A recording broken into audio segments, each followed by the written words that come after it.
अस्सलाम वालेकुम दोस्तों, मोहम्मद फैसल नई वीडियो के साथ अपने चैनल हरकत में है बरकत में आपके साथ आपकी खिदमत में हाजिर और मेरे साथ मोहम्मद ताहिर खान। जी अस्सलाम वालेकुम। हाइलाइट्स ऑफ लाइफ के साथ हाजिर हैं। क्या हाल है ताहिर जी जान? सर। कैसे हैं?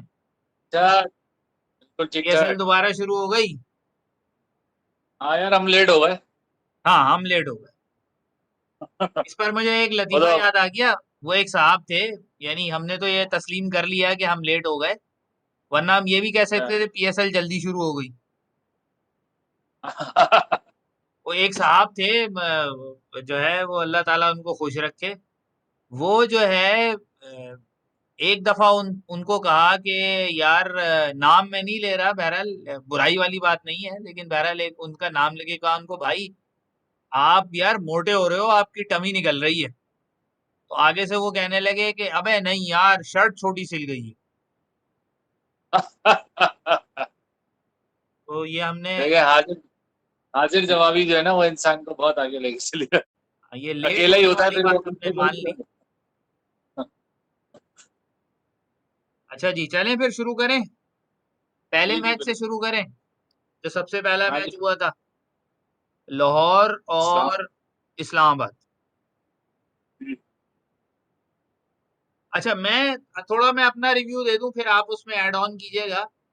सबसे पहले तो मुझे जो है ना वो बहरहाल एक इवेंट शुरू हुआ। ठीक है, अच्छी बात है, पॉजिटिव चीज को पहले डिस्कस करना चाहिए। अच्छी बात है, एक चीज हैंगिंग ऑन थी तो वो स्टार्ट हुई, अब जाहिर सी बात है इंशाल्लाह अगले 10-15 दिनों में वो मुकम्मल भी हो जाएगी। लेकिन जो दुख वाली बात थी वो ये थी कि जब हमारे अपने मुल्क में हो रहा था, स्टेडियम भरे हुए थे, लोग वहाँ एंजॉय कर रहे थे, एक एक्टिविटी थी, फेस्टिवल चल रहा था। अब वही हिसाब किताब कि वो बोरिंग से यूएई के ग्राउंड खाली पड़े हुए हैं। और फिर जिस तरह की पहले मैच में विकेट बनाई थी उन्होंने, पता नहीं कौन से गुनाहों का आप कह लें कि वो बदला निकाला था, क्या किया था, कि वो किसी सूरत विकेट नहीं थी कि जिसपे आप कहें कि कोई इस तरह की वो जो है ना फेस्टिवल टाइप क्रिकेट हो सके। पता नहीं किस किस्म की विकेट बना दी थी। और फिर उसके बाद जो है उस विकेट पे जिस तरह की आप यानी 143 करें और फिर उसके बाद आखिरी बॉल पे जाके वो मैच खत्म हो, तो ऐसे इंटरेस्टिंग मैच, ठीक है मैच इंटरेस्टिंग हुआ, लेकिन उस इंटरेस्टिंग होने के अंदर जो आप कह लें जो खेलने वाले प्लेयर्स थे उनकी आप वो कह लें कि जल्दबाजी या किसी हद तक नाअहली वाली बात भी आप कह लें कि वो थी उसके अंदर, जो वो गेम को इतना आगे तक चला गया, वरना गेम पहले ही खत्म हो जाना चाहिए था इतने स्कोर के ऊपर। क्लोज मैच हो, लेकिन 180 190 200 वाले क्लोज मैच हो जैसे पाकिस्तान में हो रहे थे। और फिर दूसरी बात जो मुझे इस लीग के हवाले से यानी ठीक नहीं लग रही, पाकिस्तान में जितने मैच हुए उसमें सिवाय एक मैच के, हर मैच में चेस करने वाली टीम जीती, चाहे कितना ही स्कोर हो, आखिरी 5 ओवर में जितने ही रन बनाने हो, चेस करने वाली टीम चेस कर जाती थी। और यहाँ अब जो ट्रेंड शुरू हुआ है कि जो रन बना रहा है पहले वो डिफेंड कर रहा है, चेस करने वाली टीम नहीं चेस कर पा रही।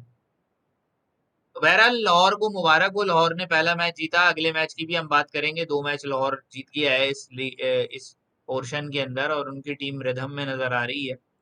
तो अब आप लाहौर और इस्लामाबाद की जरा डिस्कस कर लें तो फिर हम बाकी मैचेस की तरफ चलेंगे।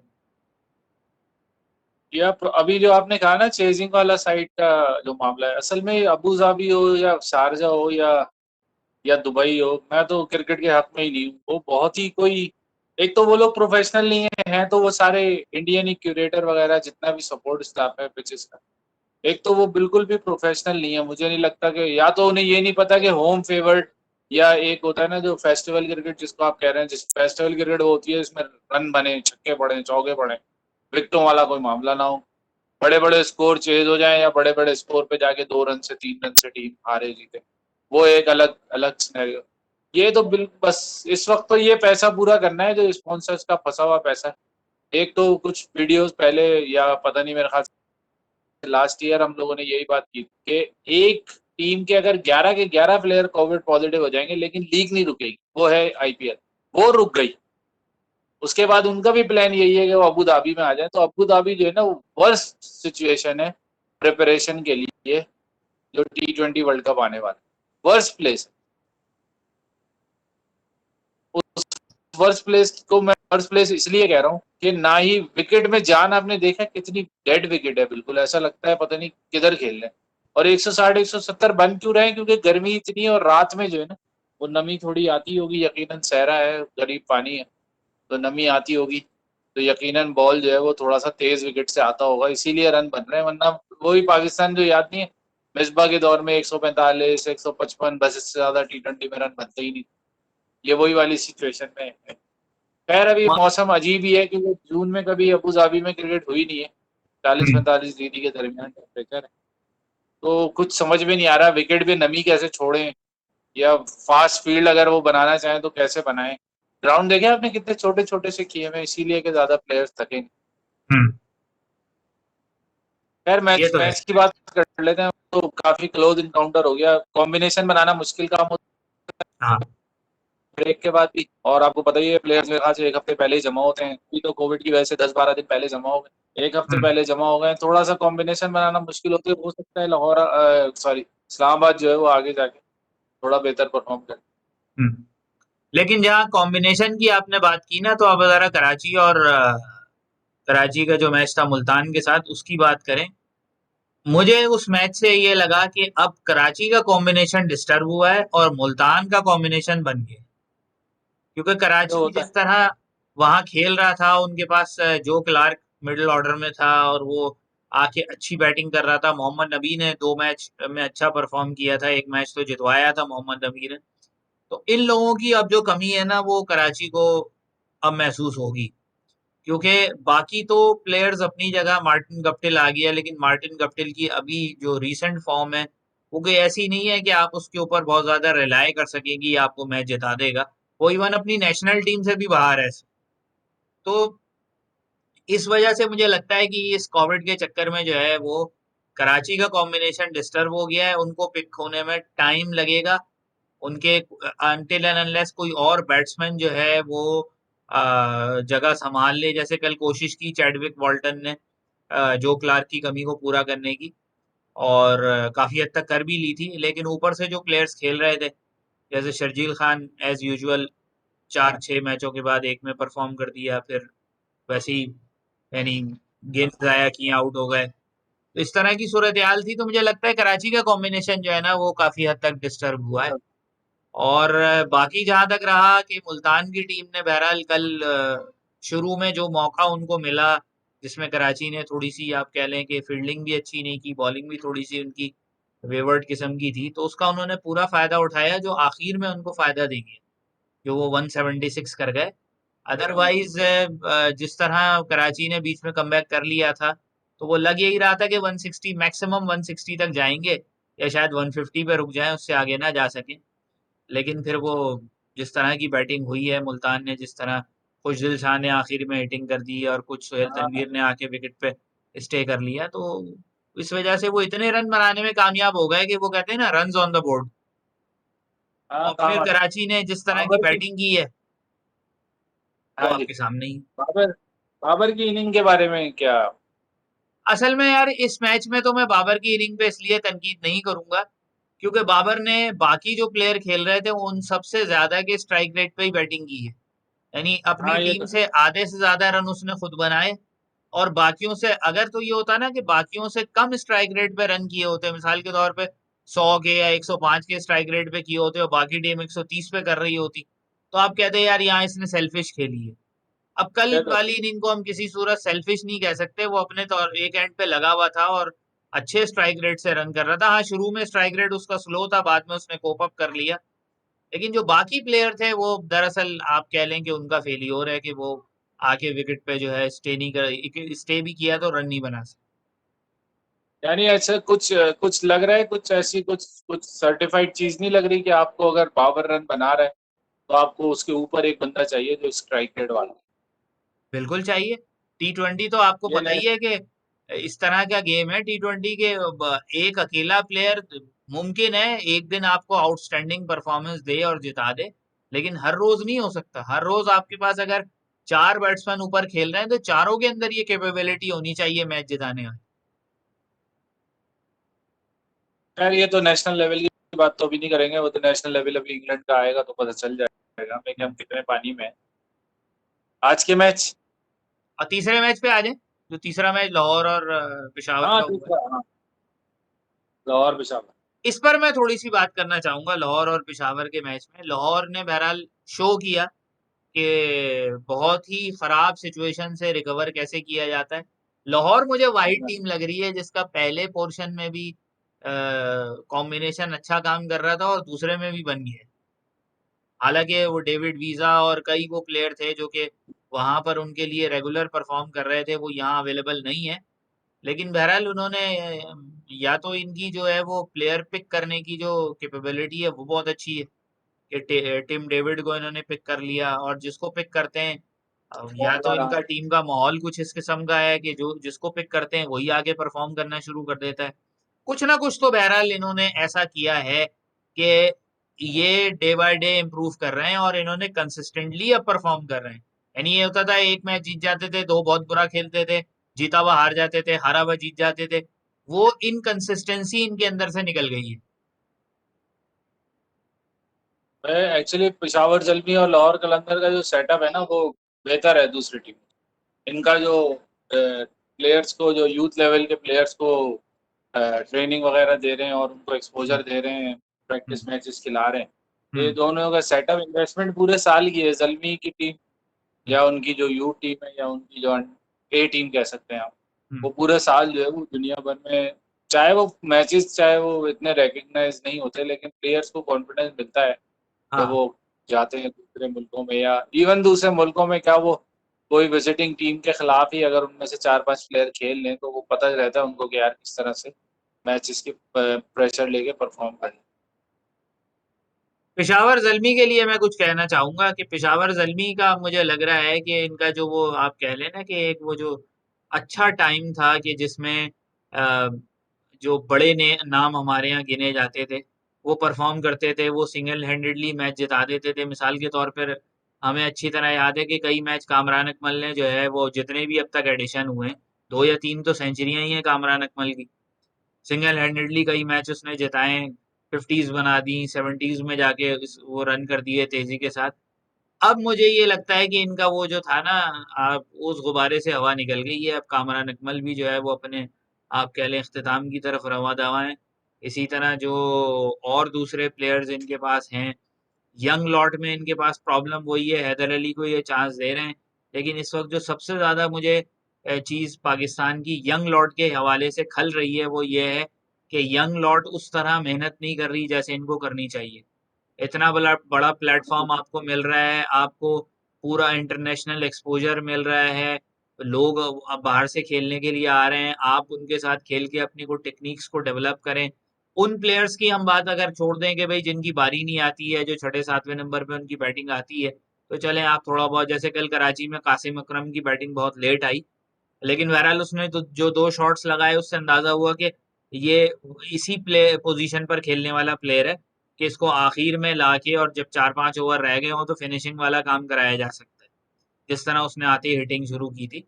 लेकिन हाँ। बाकी जो प्लेयर हैं जैसे हैदर अली टाइप के प्लेयर हो गए, यंग प्लेयर्स हो गए, अफसोस के साथ मुझे कहना पड़ता है कि ये लोग अपने जो है ना गेम के ऊपर काम नहीं कर रहे, मेहनत नहीं कर रहे। और इससे ज्यादा अफसोस मुझे उस बात के ऊपर होता है कि इन लोगों ने बजाय इसके कि इनका बल्ला बोले, ये लग गए हैं अपने सोशल मीडिया अकाउंट्स को चलाने में और वहां पर अपनी तस्वीरें डालने में। अपनी पसीना बह रहा है तो उसकी तस्वीर डाल रहे हैं, जॉगिंग कर रहे हैं तो उसकी वीडियो डाल रहे हैं, पुशअप लगा रहे हैं तो उसकी वीडियो डाल रहे हैं। ये इन चक्रों में लग गए हैं। ओ भाई मेहनत करो, तुम्हारी मेहनत दूसरों का मुंह बंद करे, हमारा मुंह बंद करे अगर हम तुम्हारे ऊपर अभी तनकीद कर रहे हैं। मुझे अच्छी तरह याद है जब 2009 में पाकिस्तान T20 जीता था, वर्ल्ड कप जीता था, तो उसके बाद जो है वो हमारे एक जो स्टूडेंट्स का ग्रुप था हमदर्द यूनिवर्सिटी में, उनको एक मीडिया मैनेजमेंट के कोर्स में असाइनमेंट मिली थी। उस असाइनमेंट में ये था कि उनको एक इवेंट अरेंज करना था। तो उन्होंने, बड़े अच्छे लड़के लड़कियां थे, उन्होंने एक बड़ा अच्छा इवेंट ऑर्गेनाइज किया था कि पाकिस्तान की जो विनिंग टीम थी उसके जो भी प्लेयर्स थे उनको बुलाया जाए और कुछ एक्सपर्ट्स को बुलाया जाए, और उनके आप कह लेना कि उनके एजाज में एक तकरीब की जाए। अब बहरहाल उसमें हुआ हम्म। ये कि वो करते करते करते प्लेयर्स की अवेलेबिलिटी और सारे मसले मसाइल, उस वक्त पाकिस्तान में सिक्योरिटी के भी बड़े मसले मसाइल थे। तो उस वजह से हुआ ये कि वो इवेंट तकरीबन कोई 8 से 9 महीने डिले हो गया, और जो मेजॉरिटी ऑफ द प्लेयर्स जो उस टीम के थे वो नहीं आ सके। जब इवेंट जिस दिन ऑर्गेनाइज हुआ है उस वक्त आधी टीम पाकिस्तान की श्रीलंका का आधा टूर कर चुकी थी, और आधे लोग वापस आने थे, और बाकी आधे लोगों ने जाना था टेस्ट और वनडे और T20 की वजह से। तो वहां पर जो है वो हमारी मुलाकात हुई थी। हमारे जो टेस्ट ओपनर हैं, बड़े जबरदस्त डोमेस्टिक के भी परफॉर्मर हैं, खुर्रम मंजूर, और कई मौकों पे हमें फील होता है कि उनके साथ बड़ी नाइंसाफी होती है। उन्होंने, अब जाहिर सी बात है अगर आप एज वाइज देखें तो वो एज में हमसे छोटे हैं, क्योंकि जो प्लेयर्स ग्राउंड में खेल रहे होते हैं वो एज में हमसे छोटे होते हैं। हमारी एज में तो आमतौर पर प्लेयर रिटायर हो जाते हैं। तो उन्होंने जो है वो ऐसे ही हमारे कोलीग थे, उनसे पूछ लिया कि मैं अपनी किस चीज को इम्प्रूव करूं। तो हमारे जो वो कुलीग थे, वो हमारे दोस्त डिप्टी डायरेक्टर थे, वो कहने लगे कि तुम अपनी कम्युनिकेशन स्किल्स अच्छी करो। तो लिटरली मैंने, इंटरनेशनल प्लेयर है खुर्रम मंजूर, लिटरली स्ट्रेट अवे मैंने उस बंदे को कहा, मैंने कहा भाई आपका बल्ला बोलना चाहिए, आपकी कम्युनिकेशन स्किल्स वगैरह उससे कोई लेना देना नहीं है। बेहतर हो जाए बहुत अच्छी बात है, ना बेहतर करने का कोई उज़र नहीं है, लेकिन अगर नहीं होती तो आपका मेन फोकस आपके गेम पे होना चाहिए, आपका बल्ला बोलना चाहिए। मैंने कहा इंजमाम उल हक जितना बड़ा बैट्समैन रहा है, उसकी कम्युनिकेशन स्किल्स आपके सामने है, लेकिन उसका बल्ला बोलता था। पाकिस्तान का टॉप स्कोरर है। तो बात फिर वही है कि गेम के ऊपर हमारे जो यंग प्लेयर्स हैं उनका, उनकी कंसंट्रेशन कम है और बाकी चीजों के ऊपर ज्यादा है। अपने उन्होंने जो है वो सोशल मीडिया के ऊपर लोग रखे हुए हैं जो उनके लिए माहौल बनाते रहते हैं, प्रोपेगेंडा करते रहते हैं। अब कल से प्रोपेगेंडा चल रहा है कि जी शोएब मलिक की पाकिस्तानी टीम में जगह बनती है, इतनी अच्छी परफॉर्मेंस दी और बस बदकिस्मती से मैच फिनिश नहीं कर पाए। भाई लीग्स में तो वो बंदा पिछले 15 साल से मैच फिनिश कर रहा है, इंटरनेशनल में बताओ उसने क्या किया। हाँ इंटरनेशनल में प्रॉब्लम वर्ल्ड कप वही के 3 मैच आपको याद होंगे, 13 रन बनाए वर्ल्ड कप में। है। आप खुद सोचें कि वही तो अगर ये बंदा जो है, इवन उस वर्ल्ड कप में हम मोहम्मद हफीज पे बड़ी तनकीद करते हैं, मोहम्मद हफीज ने भी 2 मैच विनिंग इनिंग्स खेल दी थी, अपना हिस्सा डाल दिया था। आप एक खेल देते, पाकिस्तान सेमीफाइनल में था। यानी इतने नहीं वो मौके तो हमने इंटरनेशनल क्रिकेट मतलब में देखे आपकी हैं। और कंप्लेन अपनी हमारे, जगह है, लेकिन जी हाँ जी, बोले बोले। कंप्लेन अपनी जगह है, लेकिन मतलब एक होता है ना कि मैं गधे से घोड़े का काम थोड़ी ले सकता। हम्म, आप किसी भी उसमें देख लें, किसी भी फील्ड ऑफ वर्क में देख लें, हम्म, आप एक इंटर्नी से 10 साल का एक्सपीरियंस वाला काम तो नहीं ले सकते ना, या एक 10 साल के एक्सपीरियंस वाले से आप ये थोड़ी एक्सपेक्ट कर सकते हैं कि वो एक कंपनी चला सकते, बिल्कुल। या एक अच्छा कंपनी चलाने वाले से आप कह सकते हैं कि कोई गवर्नर बन जाए और वो स्टेट चलाने लग जाए। ये हाँ, सब मतलब आपको अपनी औकात का पता होना चाहिए। साफ लोगों को बता रहा हूँ, आपको अपनी औकात का पता होना चाहिए, आपको उस हिसाब से अपने आप को चलाना चाहिए। अब हर किसी में, जैसे आप कह रहे हैं ना, पैकेज तो हर कोई नहीं होता ना यार। अब हम्म, बाबर में अगर कोई मसला है उसके बोलने में या उसकी जो जवाब देने की स्किल है, तो वो कप्तान है, सिर्फ उसको चाहिए कि वो ग्रूम कर ले, और नाइट कप्तान है उसको ग्रूम कर ले। आप बाकी हम्म, को बोले भाई, अपने सोशल मीडिया अकाउंट्स है ना वो आप अपने, जब आप रेस्ट सीजन हो ना 2 महीने का, उसमें चलाएं। हम्म, बाकी 8 महीने 9 महीने आपने क्रिकेट खेलनी है, तो आप उसमें जो है ना फुल लग के जो है ना अपनी स्किल्स बिल्कुल। को, अपनी जो फिटनेस लेवल है, या अपना एक माइंड सेट है, या अपना एक ओवरऑल ग्रूमिंग है, या अपनी कोई गलती ऐसी है जो आपने कर दी है। सोशल मीडिया तो बेसिकली गलतियों का एक फलंदा है। वहां तो आप एक सेकंड में जो चीज मुझे सही लग रही है वो किसी और को उसका पर्सपेक्टिव गलत लग सकता है। हाँ, तो बिला वजह में आप उसमें घुस के अपने जो जो एक, अब नॉर्मली आपको बताइए हर कोई जज बना बैठा होता है। हाँ, वो अगर जज ने फैसला सुना दिया, हथौड़ा उसने मार दिया जमीन पे या उस पे बोर्ड पे, तो आपके लिए तो वो एक तरह से, और इतनी इतनी सी ईगोज हैं। हाँ, एक एक सोशल मीडिया पोस्ट से जो है वो उनकी ईगो दर्द होनी शुरू हो जाती हाँ, है। तो बेसिकली हम, मैं मेरा कहने का तो यही मतलब वो है ना मकसद, कि आप इस चीज को एक्साइट कर दें। बहुत से लोग हैं, जैसे उसमें राशिद लतीफ शामिल है, वो कहता है जो बोलता है बोलने दो, मैं किसी का जवाब दे नहीं।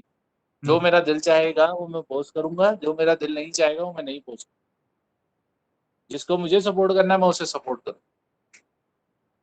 बिल्कुल। इसी तरह हम लोगों को ये तो काउंसलिंग पाकिस्तान क्रिकेट बोर्ड का काम है, प्लेयर जो है ना वो करें, मतलब करें, अपने मीडिया अकाउंट चलाएं। लेकिन हम्म, ये पाकिस्तान क्रिकेट बोर्ड का काम है, जब वो नेशनल लेवल पे बंदा आ गया है, हम्म, तो अब उसको एक मतलब एक एक हेज्ड एग होता है ना, हेज्ड एग, हम्म। उस तरह करना है कि अगर आपने गलत तरीके से तोड़ा तो वो टूट जाएगा, और उससे आराम से उसके छिलके उतारे तो वो आप उसको खा सकते हैं, हाँ। उसको यूटिलाइज कर सकते अच्छा, अब ये मैं आपको इसी अभी जो मैंने इतनी लंबी चौड़ी तकरीर कर दी, इसके साथ मैं आपको एक चीज और ऐड कर दूं, क्योंकि आपको पता है मैं किसी का क्रेडिट रखता नहीं हूँ।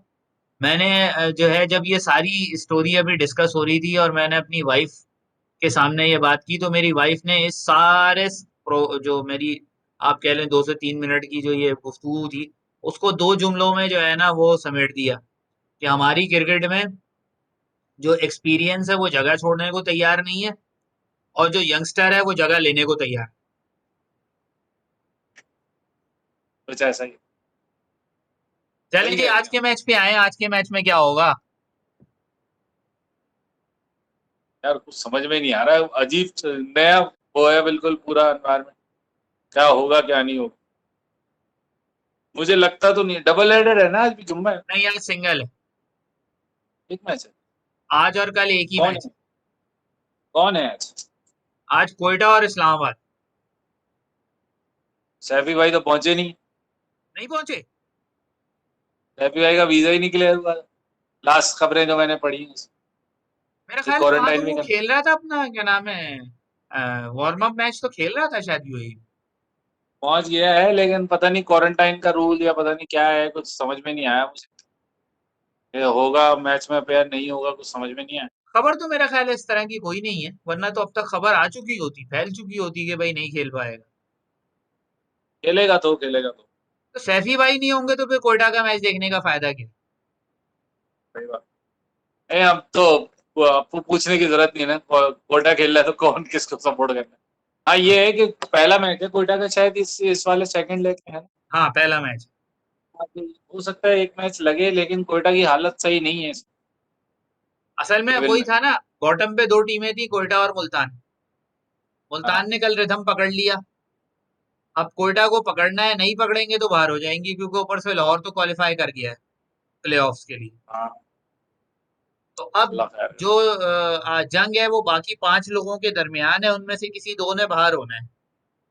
और जिस तरह की सूरत हाल चल रही है पिशावर की, तो मुझे लगता है कि पिशावर जो है वो बहुत ज्यादा रिलाई कर रहा होता है अपने उन प्लेयर्स पे जो इंडिविजुअल परफॉर्मर्स हैं। तो वो इंडिविजुअल परफॉर्मर्स को अगर किसी टीम ने काबू कर लिया तो वो पिशावर के लिए मुश्किल हो सकती है टॉप 4 में जाने की।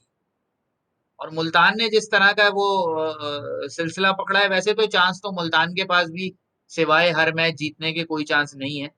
अगर हर मैच जीतेंगे तो क्वालिफाई करने का चांस होगा, जो कि कोटा का वाला मामला है, क्योंकि हर मैच को टारगेट करेंगे तो कोई 10 में से 5 मैच जीत पाएंगे। 4 मैच ये दोनों टीमें हार चुकी हैं, 4-4 मैचेस। और अगर अल्लाह खैर करे पांच कोटा पांच के से लिए ज्यादा दुआ। हार गए तो मुश्किल हो जाएगी। नहीं अब ये बेसिकली कोयटा के लिए तो हो भी सकता है, ब्रेक जो है वो ब्लेसिंग होता है। आप हो सकता है बन जाए, बात हो सकता है कुछ कॉम्बिनेशन बन जाए, लेकिन कोयटा को कम से कम ना 1 से 2 प्लेयर ऐसे लाने होंगे, और जो थोड़ा सा ना जैसे फाफ डुप्लेसी टाइप का बंदा जो है ना, हम्म। जो एज ज्यादा है उसकी, लेकिन मतलब ऐसा है कि स्टेबिलिटी दे सकता है इनिंग को। बर्डर कर रहा है ये काम साउथ हाँ। अफ्रीका के लिए T20 में। हम्म। ऐसा कोई प्लेयर पकड़ ले, या माकरम ही पकड़ ले, माकरम भी बहुत अच्छे क्लासी स्ट्रोक मारता है। हाँ। वो मतलब ऐसा है कि बुरी बॉल को वो पूरी तरह रसीद कर देगा। तो मैं यही चाह रहा हूँ कि कोयटा के पास कोई 1 से 2 प्लेयर हो, जैसे रायली रूसो जब तक खेल रहा था तो वो रोकता भी था और रन भी बना लेता था। हाँ। ओलन इंग्रम खेला, वो भी रन बना लेता था। ऐसे लोगों की जरूरत है, कोई एक एडवांस वो हो, फॉरेन प्लेयर, और जो आके हमारे बच्चों को भी थोड़ी तरीका सिखा दे कि भाई हाँ। जरूरी नहीं है आके मारो सारो या कुछ तो ही रन बनेंगे। कुछ हम्म। 1-2 ओवर जरा तो पी के भी देखो, जरा बनेंगे, रन भी बनेंगे, हाँ। क्योंकि T20 है, हर किसी को पता रन तो बनेंगे। हाँ। उस्मान खान को देखा था आपने आखिरी मैच में, जिस तरह उसने 80 ऑड की इनिंग खेली थी कोटा की तरफ से? नहीं मैंने कल का मैच। नहीं नहीं, पिछला जब मैच नहीं हुए थे, उस्मान खान हाँ कोयटा वो ने देखा था। ओपनर खिलाया था। हाँ हाँ हाँ आप हाँ देखते वो हैं वो देखी थी, अपने वो भी। उस रिदम को कंटिन्यू करता है कि नहीं? यार ब्रेक कम, लेकिन नया लड़का हो सकता है, इतना प्रेशर ना हो तो हो सकता है कट। आंद्रे रसल ने पता नहीं चांसेस ज्वाइन तो किया है कि नहीं किया कोयटा को। पता नहीं उसका लेट था ज्वाइन करने का, मैंने सुना था लेट आएगा 11 या 12 को शायद आएगा। राना फहीम अशरफ भी अनफिट हो गए 3 मैचेस के लिए। अच्छा, हाँ, इस्लामाबाद। देखें क्या होता है। चलें यहीं तक रखते हैं फिर इंशाल्लाह। प्रिडिक्शन बताएं, प्रिडिक्शन बहुत मुश्किल हो रही है। पेशावर खेल चुका है मैच, हो सकता है पेशावर निकाल ले। नहीं, आज के मैच की बताएं, कोयटा और इस्लामाबाद। ओ सॉरी, पेशावर बोल रहा हूँ, इस्लामाबाद खेल चुका है, हो सकता है इस्लामाबाद निकाल ले मैच, क्योंकि ये कोयटा का पहला मैच हो सकता है कुछ एक आध मैच लगे उनको। हम्म। डू और डाई तो है, लेकिन पता नहीं मुझे कोयटा अभी नहीं लग रहा, 60-40 लग रहा है इस्लामाबाद। अच्छा, मुझे ये लगता है कि अगर वो जिस तरह की पहले मैच की विकेट थी ना, अगर उस तरह हाँ की विकेट हुई तो इस बात का इम्कान है कि कोयटा 2-3 स्पिनर खिला के और सामने वाली टीम को बिल्कुल वो जो कहते हैं ना, प्रेस कर देने वाला मामला वो कर जाए। लेकिन अगर वो कल जैसी दोनों मैचेस की विकेट थी, उस तरह की विकेट हुई तो फिर वो इस्लामाबाद का थोड़ा सा जो है वो मामला थोड़ा भारी लग रहा है। सही। देखें, मैं भी बिट्स एंड पीसेस में देखूंगा मैच, क्योंकि आज तो यूरो शुरू हो रहे हैं, तो बस समझ लें 1 घंटे में मैच है फुटबॉल का। अच्छा, मैं भी चलो बिट्स ठीक एंड है। पीसेस में देखूंगा, दोनों चीजें बाय द लगा वे, के देखूंगा। वो जो मैंने आपको वो फ्री किक जो है व्हाट्सएप की थी, वो कैसी थी? वो तो वन ऑफ द, वो है क्या कहते हैं उसको, हॉल ऑफ फेम है वो फ्री किक। अच्छा, उस पर बाकायदा एक वो बनी है, डॉक्यूमेंट्री बनी है कि बॉल अंदर किस तरह गई। वो गोलकीपर तो खड़ा हुआ देख रहा था कि बाहर जा रही है, और वाकई बाहर जा रही थी। हाँ, उस पर डॉक्यूमेंट्री बनी थी, तकरीबन पता नहीं सवा सवा मीटर का वो है, बेंट है, मतलब अभी तक जो बेंट हुई है वो 700 सेंटीमीटर, 70 सेंटीमीटर, इस तरह से 80 सेंटीमीटर तक बेंट, ये 1.25 मीटर का बेंट था। अच्छा, ये डॉक्यूमेंट्री है, उस पे आप दे भी सकते हैं, बीबीसी ने बनाई थी डॉक्यूमेंट्री सही। कि वो बेंट किस तरह। चलें दोस्तों, फिर यही रॉबर्टो रखते हैं। कार्लोस का। आप बताइएगा, आप वीडियो के आखिर में कमेंट कीजिए, कमेंट करके बताएं कि कोयटा में से इस्लामाबाद में से कौन जीतेगा, और आपकी फेवरेट टीम कौन सी है। मेरी फेवरेट टीम तो कोयटा ग्लैडिएटर्स है एज यूजुअल। आज के लिए अभी कुछ नहीं पता, लेकिन इस्लामाबाद का कुछ चांस मुझे लग रहा है, क्योंकि मैच खेले में शायद कंडीशंस का पता हो। कोयटा के लिए डू एंड डाई भाई, शुरू कर दो कोयटा वालों, वरना मैं आ जाऊंगा कोयटा। चलें जी, यहीं तक रखते हैं, फिर इंशाल्लाह अगली वीडियो में मिलेंगे। वीडियो पसंद आए लाइक कीजिए, शेयर कीजिए, चैनल को सब्सक्राइब कीजिए, और कमेंट सेक्शन में जरूर बताइए कि आज का मैच जो है वो कौन जीतेगा। अल्लाह हाफिज।